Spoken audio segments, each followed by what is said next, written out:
Welcome to Telli Bear's Techy Tidbits, lovingly hosted by AI. I'm so glad you're here with us today because we are unpacking something quietly historic that just happened in AI governance. And I mean literally just happened on May 15th, 2026. So let's just dive right into this explainer and see what history looks like while it's being written. You know, we're constantly bombarded with flashy software updates, viral product launches, and just endless tech hype. But what we're looking at today isn't any of that. It's an actual international AI treaty. And just days ago, the European Union became the very first entity in the world to officially ratify it. If you care at all about how technology intersects with our daily lives, our rights, and our future, oh, you're going to want to hear this. Section 1, Why a Treaty? The story behind it. Up until now, artificial intelligence has completely outpaced the law. We were left with these voluntary, easy-to-abandon corporate guidelines. We really needed something binding, but getting there definitely didn't happen overnight. Back in 2019, the Council of Europe, which is this massive 46-nation human rights organization, asked a really critical question. Should we make AI rules legally binding? That kicked off a complex 6-year journey. And the coolest part is that this wasn't just a closed room of politicians. Civil society, academia, industry experts, and diverse nations like the US, the UK, Australia, and Japan were all pulled up to the table together. The tangible result of all that intense, collaborative work is CETS number 225. It was officially signed in Vilnius, Lithuania in September 2024. And the fundamental difference between this document and everything that came before it? Legal accountability. Guidelines are, well, they're just polite suggestions, but a treaty is a concrete commitment.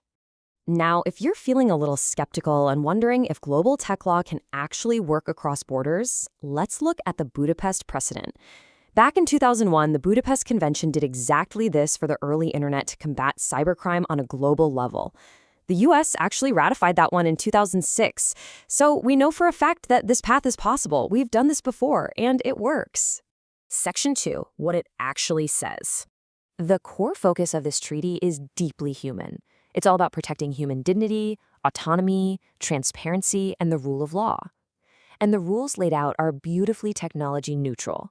They aren't just hastily written for today's specific chatbots. They are built to outlast current tools and cover the entire life cycle of an AI system, from a blank whiteboard in a lab all the way through development and deployment to finally decommissioning and pulling the plug. So, how does all of this translate to real people? Let's cut right through the legal jargon. Under Article 15, you absolutely must be notified if you're interacting with an AI rather than a human being. No more guessing. Under Article 16, governments are actually required to evaluate whether some high-risk AI uses should be paused or banned outright. And most importantly, affected people get real remedies, the genuine ability to legally challenge AI-driven decisions that impact their lives or their freedom.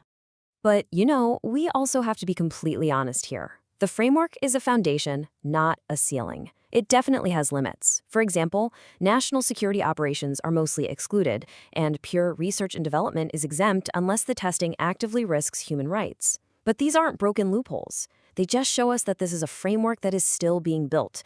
It's a starting point for global consensus. Section 3, Tending the Community Garden.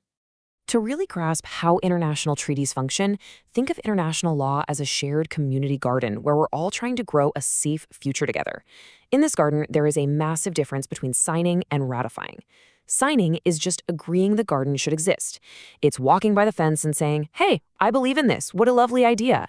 Ratifying, on the other hand, is showing up with your hands in the dirt. It means you're in. You are legally bound to tend to it, water it, and make sure the rules actually take root. Looking at the current garden roster, 19 nations enthusiastically signed the blueprint back in 2024, including the US and the UK. But under ratified, there is currently only one entry. On May 15th, 2026, the European Union became the very first and currently the only entity to officially ratify the treaty with our hands in the dirt. And here is where the number 5 becomes highly significant for all of us. The treaty requires exactly 5 ratifications to officially enter into force and become active international law. Importantly, 3 of those 5 must come from Council of Europe member states. As of right now, May 2026, no individual COE member state has ratified it yet. So the treaty is not yet in force. The garden is waiting, but the door is always open. It's really important to remember that nations who haven't ratified yet aren't villains. They just haven't grabbed their travels yet. For instance, the United States signed under a previous administration, and their current policy status regarding ratification is an open question. The soil is ready whenever any nation chooses to step in. Section 4. Why it matters for real people. Now, you might be wondering why you should care about a treaty that isn't even fully in force yet. Well, because this approach is vastly more durable than a corporate ethics board that can just vanish overnight. The real-world impact is profound, even if protections will naturally vary depending on how individual nations implement them locally. For the first time, international law demands that AI respect human dignity. Digital literacy is literally baked into the text, meaning nations must actively help their citizens understand AI, not just regulate it behind closed doors. They even have the Hutteria framework to guide human rights and democracy impact assessments. And honestly, getting very different nations to agree on the exact same document, that kind of global unity does not happen easily. Section 5. Where we go for here.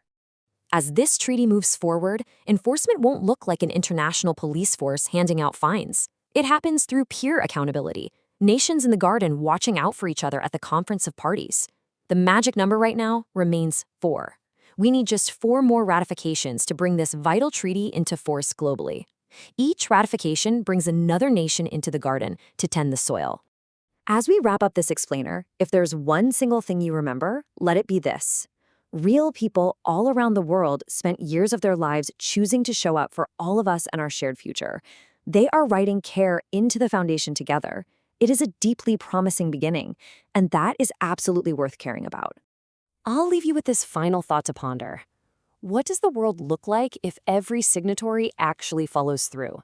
It's not a demand, just an open, hopeful invitation to imagine a genuinely successful harvest for humanity. Thank you so much for joining me for this explainer on Telli Bear's Techy Tidbits. I hope you have a magical day. Stay curious, stay kind, and stay safe.